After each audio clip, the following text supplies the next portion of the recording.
Te vas a una residencia, mamá. Así, sin más, como si me estuviera ofreciendo un viaje. Como si no hubiera sido yo la que se partió el alma durante décadas para criarla, la que trabajó turnos dobles, para pagarle la carrera, la que la cuidó cuando tenía fiebre, a las 3 de la madrugada. Me quedé con el teléfono en la mano inmóvil, sintiendo como si quemara. Como si esa voz dulce que una vez balbuceó mamá con ternura, ahora se hubiera convertido en una orden fría, impersonal, ejecutiva. No lloré, no grité, solo pensé, así termina todo. Me llamo Vasilisa, tengo 73 años, y esa llamada fue la traición más devastadora que he sufrido. Podría decir que lo entendí, que supe perdonarla porque estaba bajo presión, o porque su marido, ese pobre hombre tan encantador por fuera y podrido por dentro, volvió hasta endeudarse. Pero no esta vez, porque no fue un error puntual. Fue un patrón, un desprecio largo, silencioso, que por fin estallaba con una frase. Todo comenzó de forma sutil, como lo hacen las verdaderas traiciones. Una mañana encontré un sobre doblado sobre la mesa de la cocina. Era un itinerario, una semana en una casa rural en el norte para descansar. Decía una notita adherida con un corazón dibujado. «Te lo mereces, mamá. Déjanos encargarnos de todo esta vez». Esta vez me escoció como una espina clavada en la garganta. Como si nunca hubiera hecho nada. Como si no hubiera sacrificado mis sueños, mis viajes, mis ganas por ella. Pero aún así quise creer. Hice la maleta con cuidado, doblando cada prenda con cariño, alineando mis zapatos. Incluso horneé 2 bizcochos de plátano para los vecinos por si acaso. Quería pensar que era un regalo, que por una vez mi hija pensaba en mí. Qué ingenua fui. 2 días después, mientras regaba las plantas, sonó el teléfono. «Señora Vasilisa, le habla James de Inmobiliaria Olivares. Solo quería confirmar la jornada de puertas abiertas este sábado». «¿Cómo dice?», pregunté, sintiendo cómo la sangre me bajaba a los pies. «Su hija nos dijo que usted estaría fuera esta semana y que era un buen momento para mostrar la casa. Las fotos están programadas para esta tarde». Me senté. Las piernas no me respondían. «Mi casa no está en venta», le respondí temblando. «Disculpe, señora, pero su hija nos mostró el poder notarial. Dijo que ya había hecho la transición a la residencia. Residencia asistida lo llamó». Colgué, sin decir una palabra más. El silencio que siguió fue como un hueco negro. Miré las paredes, el reloj de cocina, la colcha que bordé hace 20 inviernos. Todo. Cada rincón. Cada recuerdo. Ella estaba vendiendo mi vida. Sin consultarme. Sin avisarme. Esa noche la llamé. «Hola, mamá», dijo con una alegría fingida. «¿Ya estás lista para el viaje?». No me molesté en saludar. «¿Por qué me ha llamado hoy un agente inmobiliario?». Silencio. Solo unos segundos. Pero se sintieron como una eternidad. «No te pongas así», respondió al fin, como si yo fuera una niña caprichosa. «Solo estamos viendo opciones. Esa casa es demasiado para ti ahora».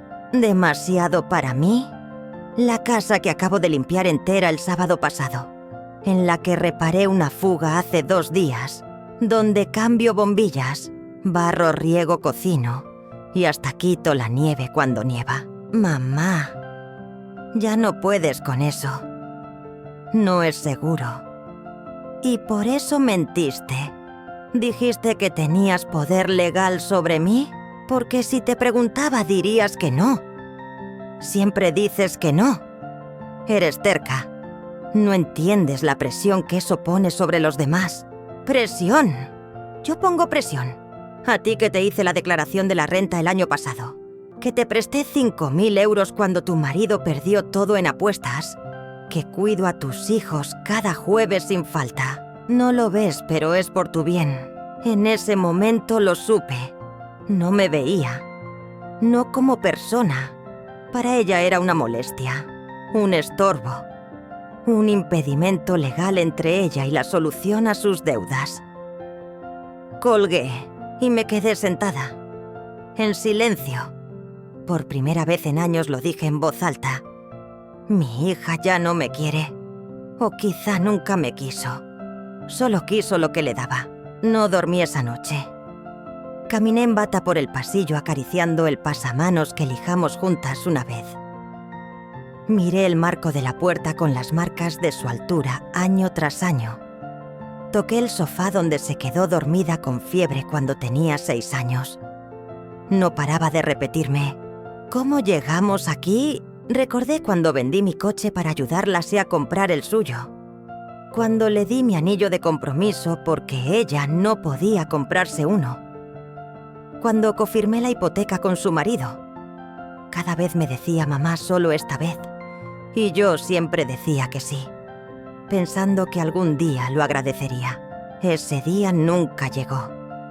Y ahora planeaba desaparecerme. Convertirme en un bulto con nombre escondido entre paredes blancas, jugando bingo con desconocidos.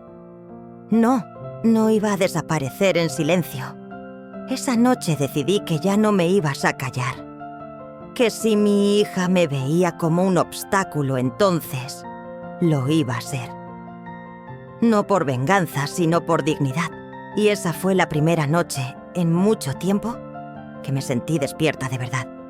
No anciana, no prescindible, humana. El silencio de esa noche me devoró. No el de paz, no el de descanso, sino ese silencio denso, pegajoso que se arrastra por las esquinas, como el polvo que nadie limpia. Caminé descalza por la casa en bata como una fantasma dentro de mi propia vida. Cada rincón me hablaba. Cada grieta en la pared tenía una historia.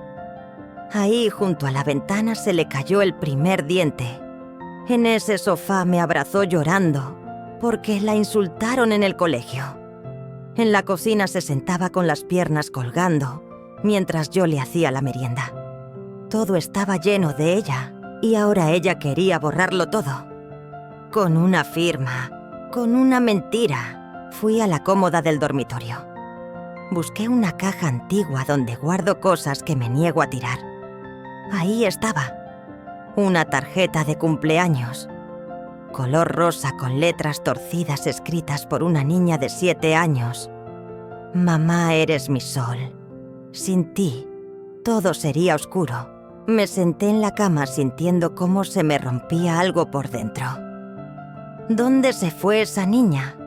¿Cuándo dejó de verme como el sol y empezó a tratarme como una sombra que debía desaparecer? Recordé cuando cumplió 15. Me pasé semanas cosiéndole el vestido, ahorrando cada euro para la fiesta.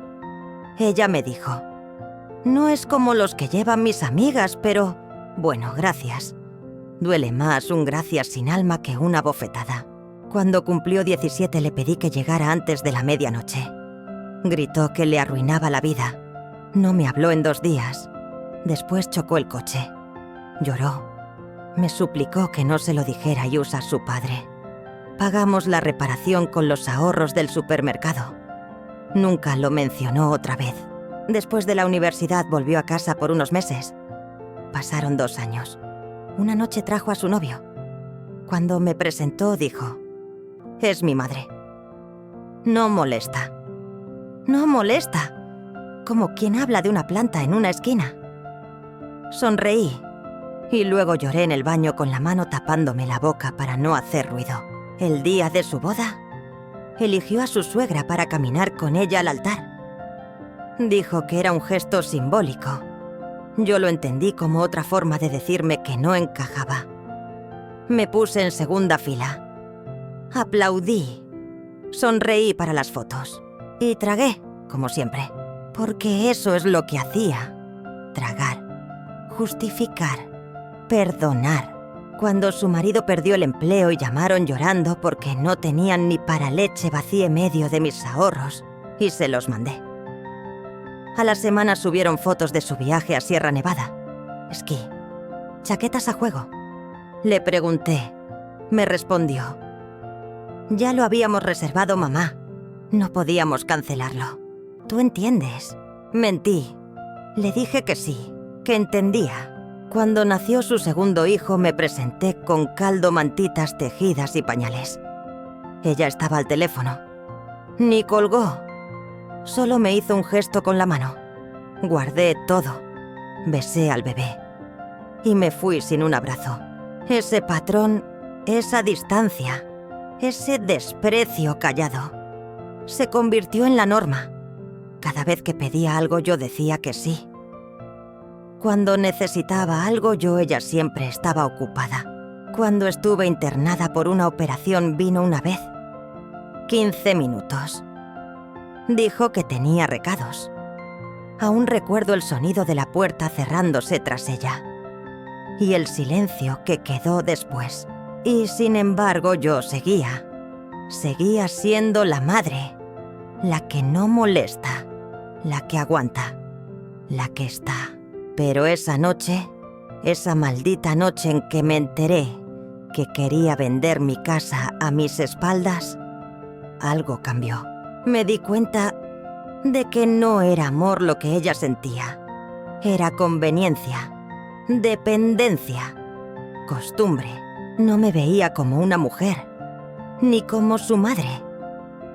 Me veía como un estorbo, un peso, un obstáculo entre su deuda y la solución. Fui al salón y miré el retrato que tengo sobre la chimenea. Ella con 5 años, vestido rosa, nariz manchada de glaseado. Esa fue la vez que le hice una tarta de Barbie con flores de azúcar hechas a mano. Me acosté a las 2 de la madrugada haciéndola. Me sonrió esa mañana como si yo fuera la reina del mundo. Aún puedo oír su risa. Aún puedo oler su cabello cuando la abrazaba. Y me pregunté con el corazón en un puño, ¿alguna vez me quiso de verdad o solo quiso lo que le daba? Cuando creció, empezó a decir que yo era demasiado intensa, demasiado metida, demasiado madre. Me pidió espacio. Se lo di. Cuando no llamaba me decía que estaba ocupada. Cuando no venía que estaba cansada. Cuando no agradecía nada que se le olvidaba. Pero no era olvido. Era indiferencia. Y yo la permití. Por años. Pensando que algún día volvería a ser esa niña de la tarjeta rosa. Que volvería a decirme, eres mi sol. Pero esa noche sentada en ese sofá que compramos juntas, con el primer sueldo que gané limpiando casas, entendí algo que me dolió más que todo. Para ella yo no soy nadie. Y si lo era solo una herramienta. Un cajero automático. Una niñera gratuita. Una firma que le estorbaba. Esa noche decidí que no más. Que no me iban a enterrar en vida. Que no iba a dejarles llevarse mi historia, mi nombre, mi hogar. Me levanté. Respiré profundo. Y por primera vez desde hacía años, sentí algo parecido a poder. Al día siguiente, antes de que el sol asomara, ya sabía lo que tenía que hacer. Silenciosa, precisa, letal. Me vestí. Me senté frente al escritorio y empecé a hacer llamadas. No de auxilio, sino de liberación. Me desperté con el corazón sereno y los ojos secos. No fue un despertar alegre ni optimista. Fue como salir de una anestesia larga. Ya no era la madre sumisa. Era una mujer a la que le habían tocado el alma. Y cuando a una mujer le tocan el alma, algo se rompe y algo más fuerte nace. Ese amanecer fue distinto. No preparé café, no puse música, no abrí las persianas. Tomé el teléfono y marqué el número de don Germán Lambert, mi abogado de toda la vida, el que redactó mi testamento después de que muriera mi esposo. Necesito verle hoy. Con urgencia. Por supuesto, doña Basilisa. ¿A las 11 le parece? ¿A las 11 estaré allí? Respondí sin temblar. Pasé las siguientes horas como un ejército silencioso. Saqué la carpeta gris donde guardaba los documentos importantes, la escritura de la casa, mi DNI, mi pasaporte, el testamento, mis cuentas bancarias. Cerré mi cuenta principal en el banco. Saqué en efectivo lo que consideré prudente. Cambié las contraseñas de todas mis cuentas online. Corté el acceso de mi hija a la cuenta, donde por comodidad ella tenía una tarjeta adicional. Borré su nombre de todo lo que alguna vez compartimos. Venganzas, no protección. Eso que siempre ofrecí a los demás y que por fin decidí ofrecerme a mí misma. Cancelé la suscripción del supermercado online que se pagaba con mi tarjeta y llegaba cada semana a su casa. Llamé a la aseguradora del coche, ese seguro que seguía pagando yo, porque ella tenía otras prioridades, y lo cancelé también. Todo. Cada detalle que me ataba a ella como un cordón invisible lo fui cortando. No lloré, no dudé. Cada clic era un ladrillo en mi nuevo muro de dignidad. No era rabia, era claridad. Una claridad helada, implacable. Preparé una caja con lo esencial. El reloj de mi marido, el álbum de fotos de mi infancia, la libreta con recetas escritas a mano por mi madre, una manta tejida por mi abuela, una caja pequeña con cartas antiguas, cartas que yo le había escrito a mi hija y que ella nunca respondió. Guardé también una copia de la factura del impuesto a la propiedad con mi nombre subrayado en rojo. Era mi manera de decir: esto es mío, y lo seguirá siendo. A las 11 en punto crucé la puerta de la oficina de don Germán. Se levantó como si estuviera viendo a una reina. Cuénteme todo, Basilisa. Y se lo conté, sin pausas, sin adornos, con la voz firme, con las manos frías, con la mirada fija. Cuando terminé, él me miró largo rato. Usted sigue siendo la única propietaria, sí. No hay préstamos, no hay cofirmantes, no hay ningún poder legal firmado. Todo está a mi nombre. Se recostó hacia atrás. Entonces lo que ha hecho su hija es fraude. Esa palabra dicha así de cruda me dio un escalofrío, pero también me dio fuerza. ¿Qué quiere hacer?, preguntó él. No respondí de inmediato. Me tomé mi tiempo. No pensaba en venganza. No quería verla arruinada. Quería irme con dignidad. Irme sabiendo que por una vez había elegido protegerme. Quiero asegurarme de que nadie pueda tocar mi casa. Ni hoy, ni mañana, ni cuando yo ya no esté. Eso lo podemos hacer hoy mismo, me aseguró. Ese mismo día, actualizamos mi testamento. Reescribimos la cláusula de herencia. Redactamos un documento oficial que anulaba cualquier supuesto poder notarial. Pusimos la propiedad bajo una protección legal para evitar cualquier movimiento sospechoso en el futuro.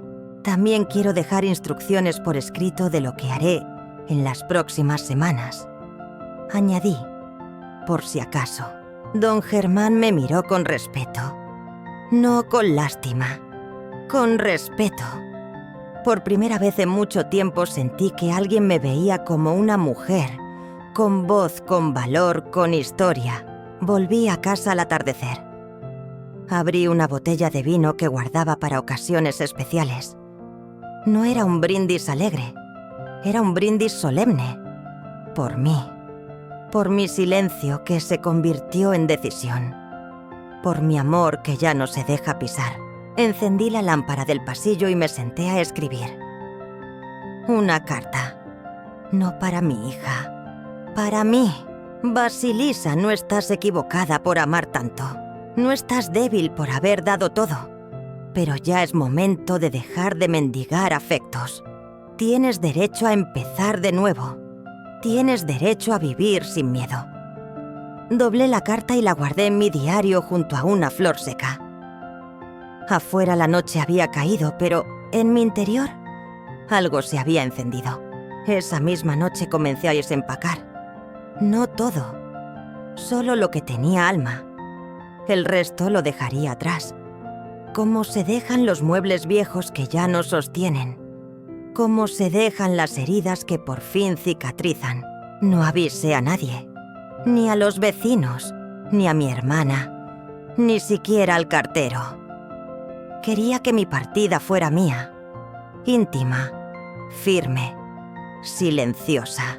Esa noche, mientras el viento movía las cortinas, sonreí por primera vez en semanas. No por felicidad, sino por convicción. Mi hija había querido desaparecerme del mapa, pero fui yo quien tomó el timón. Y esta vez no ibas a naufragar. Al tercer día de haber desaparecido comenzaron las llamadas. Primero una, luego 3, después incontables, todas de números distintos, voces conocidas. Pero yo ya no era la Basilisa de antes. No contesté. No porque no doliera, sino porque ya no estaba dispuesta a explicar mi dolor a quien nunca lo quiso escuchar. El primer mensaje fue de ella. Mi hija. Mamá, ¿qué pasa? El agente dice que cancelaste la venta. ¿Qué está pasando? Esa voz tan dulce en otros tiempos ahora sonaba crispada, herida, por el dinero que se le escapaba entre los dedos. Después vinieron los mensajes de texto, parrafadas eternas. Algunos con tono condescendiente. Mamá, no estás bien. No es propio de ti actuar así. Otros claramente manipuladores. Solo queremos lo mejor para ti. No entiendo por qué haces esto. Y por supuesto, los disfrazados de preocupación. Nos tienes angustiados. ¿Por qué te estás alejando de la familia? ¿Familia? La misma que planeó vender mi casa y a escondidas mientras me mandaban de vacaciones. Una semana después las llamadas pararon. Y comenzaron las otras. Mi sobrina con quien no hablaba hace años. Tía, ¿qué está pasando? Tu hija está muy preocupada. Dice que estás actuando raro. ¿Raro? Actuar raro es, según ellos, tener por fin el valor de decir no. Luego vino la llamada del marido de mi hija. Ese parásito elegante siempre oliendo a colonia cara y deudas mal escondidas. Su voz era hielo. Estás arruinando todo. Crees que das una lección, pero solo estás siendo egoísta. Egoísta. Qué palabra tan fácil de lanzar cuando se cortan los privilegios. Nunca lo escuché decir gracias, ni por las cenas, ni por las veces que cuidé a sus hijos, ni por salvarle el cuello en más de una ocasión. Colgó sin dejarme hablar, y me alegré, porque esta vez no pensaba defenderme. No tardaron en subir la versión pública. Una foto de mi hija con su hijo en brazos frente a la puerta de mi antigua casa. La leyenda: cuando tu única madre decide dejar de serlo. Los comentarios eran puñales. Pobre chica. ¿Qué clase de madre hace eso? Dios castiga a los ingratos. Y si supieran la verdad, no importaba, porque esas palabras no iban para mí, iban para ellos, para su mundo de apariencia, de falsas verdades y victimismo maquillado. El silencio fue mi refugio, pero también fue mi escudo. Cada vez que me tentaba así responder, a explicar, me repetía: la verdad no necesita gritarse para ser real. Y mientras ellos tejían su drama en redes, yo tejía paz con hilo de soledad. Vivía en un pueblo a 3 horas en una casita de alquiler con chimenea y jardín. Nadie me conocía, nadie me esperaba, y eso me hacía libre. Por las mañanas recogía lavanda, por las tardes leía al sol, y por las noches me hacía una infusión y escribía. No sobre ellos, sobre mí. Pero el asedio no terminó ahí. Una mañana tocaron la puerta. 2 agentes de la policía. «Buenos días, señora. Solo estamos haciendo una revisión de bienestar. Mi hija había pedido un control. Quería demostrar que estaba inestable, incapaz. Quería arrebatarme legalmente lo único que aún era mío, mi libertad. Lo recibí con galletas. Les mostré mis documentos, mi contrato de arrendamiento, mi historial médico. Todo en regla. Se fueron confundidos, casi apenados. Y yo cerré la puerta sintiéndome más fuerte que nunca. Los días siguientes llegaron cartas. De la familia, de amigas de mi hija, de conocidos que jamás me llamaron por mi cumpleaños, pero ahora opinaban sobre mis decisiones. Esto no es lo que haría la Basilisa que conocíamos. ¿Qué te pasó? Has cambiado. Tu hija te ama. Lo está pasando muy mal. Nadie me preguntó qué sentí yo. Nadie me dijo, lo siento. ¿Estás bien? Porque no les importaba. Solo les molestaba que la fuente se había secado. Un día encontré una carta diferente. Anónima. Manuscrita. Era de una mujer que apenas recordaba. «Usted es Basilisa, la que solía ir al centro oncológico a leerle a los pacientes». Asentí perpleja. Mi madre aún recuerda la sopa que le llevó cuando tuvo fiebre. Usted le cantaba boleros. Me abrazó y se fue. Lloré como no había llorado desde que nació mi hija. Lloré porque alguien me recordaba por lo que fui, no por lo que di. Lloré porque ese abrazo era real, sin agenda, sin deuda. Después de eso algo cambió. No en ellos, en mí. Dejé de leer los mensajes. Dejé de mirar atrás. Y un día, con la calma de quien cierra un libro después de la última página, bloqueé el número de mi hija. No hubo discurso, ni palabras, solo la certeza tranquila de que yo también merecía un final digno. Ahora, al atardecer, me siento junto a la ventana con mi taza de té. El viento mueve los árboles y yo pienso, nunca fui invisible. Solo estaba rodeada de ciegos. Y sonrío, porque por primera vez en años mi silencio no es resignación, es poder. El sobre era grueso, pesado, legal. Lo supe en cuanto lo tomé entre las manos. Mi hija había dado el siguiente paso, quería declararme incapaz, legalmente. Solicitó la tutela. La misma mujer que hacía semanas me enviaba emojis de corazones, ahora intentaba robarme el control de mi vida ante un juez. Respiré hondo. No lloré. No me temblaron las manos. Llamé a don Germán. La guerra ha empezado, le dije. Y no pienso rendirme. La respuesta fue contundente. Don Germán envió una contrademanda detallada, acompañada de informes médicos actualizados, declaraciones notariales y un informe psicológico que certificaba con firmeza mi plena capacidad. «Está desesperada», me dijo él. «Lo que más le duele no es perderte, es perder el poder sobre ti». Y eso era exactamente. Mi hija no lloraba por mí, lloraba por la casa, por las cuentas congeladas, por los favores sin retorno. Las semanas siguientes se volvieron un desfile de tácticas miserables. Una amiga suya, de las que nunca me miraban a los ojos, me mandó flores con una nota: «Tu hija te necesita. Ya ha sufrido bastante». Mi sobrina, que nunca me visitó cuando estuve en el hospital, me escribió una carta. «Has roto a mamá. ¿Te das cuenta de lo que haces?» Y cosecé. Pero no. Nadie se preguntaba qué me hicieron a mí durante años. Nadie se detenía a considerar que quizá, solo quizá, yo también tenía derecho a protegerme. Un día, caminando por el pueblo, una mujer se me acercó, canosa, con rostro amable. «¿Usted es Basilisa, la que donaba bufandas al asilo en invierno?» «Sí», respondí sorprendida. Mi madre aún guarda una con su nombre bordado. Nunca olvidamos su generosidad. La miré sin saber qué decir. Gracias por recordarme quién fui, alcancé a murmurar. ¿Quién fue? No. ¿Quién es? Corrigió ella con una sonrisa. Y se fue. Me quedé quieta en medio de la acera como clavada al suelo. Ese pequeño gesto me devolvió el alma. Mientras tanto, mi hija intensificó el espectáculo. Publicó fotos antiguas mías con sus hijos. Escribió mensajes sentimentales. Mi madre ha decidido alejarnos.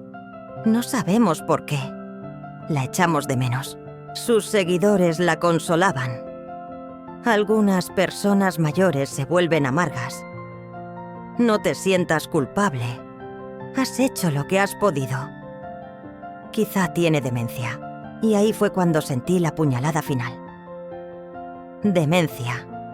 Después de escribirle discursos para sus actos escolares, después de hacerle la declaración de la renta 5 años seguidos, después de resolver sus trámites bancarios, mientras ella estaba de vacaciones en Tenerife. No, yo no estaba perdiendo la cabeza, estaba recuperándola. Y entonces lo hice. El movimiento final. La estocada silenciosa. Fui a la notaría con don Germán. Vendí la casa.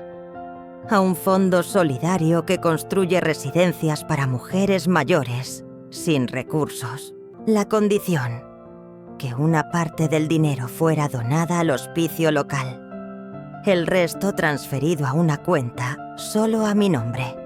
Sin vínculos, sin ataduras, sin legado.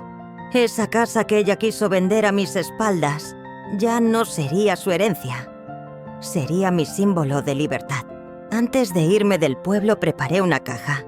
Dentro puse los zapatitos de bebé de su hijo. Una carta suya que me escribió a los 8 años. El primer dibujo que hizo en preescolar. Y una copia del recibo de la venta de la casa con mi firma subrayada. Sin nota, sin insultos, solo hechos.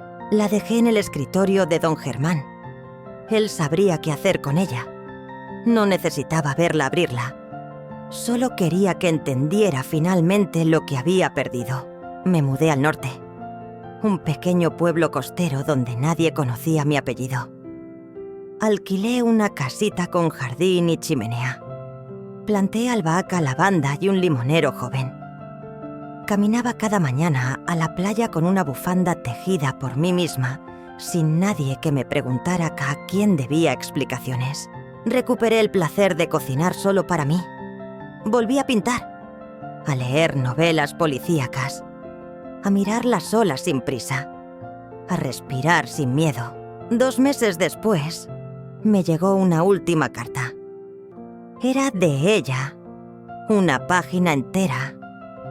Decía que me extrañaba, que no entendía por qué la había dejado, que solo había intentado ayudarme.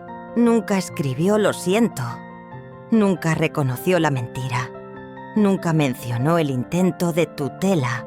Solo se victimizaba. No respondí. Porque no se responde al silencio con ruido. Se respeta y se mantiene. Un día, mientras tomaba un café en la terraza, una vecina me dijo: «Señora Basilisa tiene una paz en la cara que pocas personas logran a su edad». «No es paz», le contesté sonriendo. «Es libertad bien peleada». Y lo era, porque por primera vez en mi vida no era madre, esposa, cuidadora, cocinera, ni salvavidas de nadie. Era Basilisa, una mujer que se reconstruyó después de ser traicionada por la persona que más amaba. Una mujer que ya no pedía permiso para existir. Dicen que la venganza se sirve fría. Yo creo que la mejor venganza es vivir sin cadenas, sin necesidad de demostrar nada, sin tener que repetir una y otra vez: merezco respeto. Porque ahora por fin me lo doy yo misma. Y si un día me preguntan si me dolió perder a mi hija, diré que no. Porque a quien perdí fue a una ilusión. Y lo que gané fue a mí.